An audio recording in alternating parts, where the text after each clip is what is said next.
It started as something of a joke. While cutting a trailer for their co-directorial effort, It Doesn't Get Any Better Than This, Nick Toti and Rachel Kempf had a little fun at the end of the clip. We were like, oh, it kind of needs something, he says. So we put the scroll at the end. It just says, the producers of this film regret to inform you that it will not be released online. See it in theaters. In fact, the three-person creative team behind the found-footage horror movie, It Doesn't Get Any Better Than This, made an unusual pact before they even shot a frame. They would never make the work available for streaming, digital, or physical purchase, only allowing it to play theatrically. Yet what might have seemed like a limitation ended up creating word-of-mouth interest in the micro-budget production, which led to sold-out shows across the country without any promotional dollars. The unusual origins of It Doesn't Get Any Better Than This began in the small town of Kirksville, Missouri, where husband and wife creative team Kempf and Toti run a small publishing house for nonfiction about horror movies, Die Die Books, and a production company for their creative work, Die Die Video.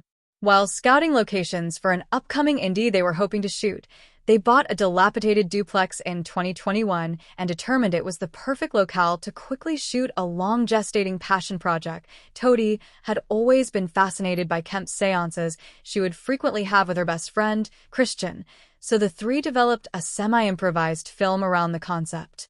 In the film, a couple named Nick and Rachel buy a rundown house in Kirksville, Missouri, and things get weird, which only escalates once Rachel and her friend Christian have a seance in the house. The blurring of the lines of fiction and reality reminded the trio of another found-footage horror film where the central characters used their real names, The Blair Witch Project. Given that the cast had a complex relationship with fame due to their actual names and faces in the film, Toti, Kempf, and Christian decided to never release the project to streaming, digital, or an easily piratable physical release. Toti also says that this method was a way to shake things up from his previous independent releases. I've been making movies for 15 years now, and almost every single movie I've made has been released for free on the internet, and nobody has paid any attention to any of them, he says. Nobody's cared about any of them. So I was like, oh, well, this is something new. It's not like I haven't tried to get people interested in the movies. I just don't really have a very commercial sensibility, and I don't go about things in a very commercial way most of the time. With this one, it was like, well, this is horror, so already there's like more of a built-in audience for it, which is a problem that pretty much every movie I've ever made has had. We know there's found footage fans especially, so we know we can connect with those people.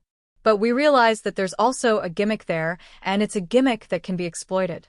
The movie getting really big was never the goal, but when the movie started getting more attention, there were certain sea change moments for us,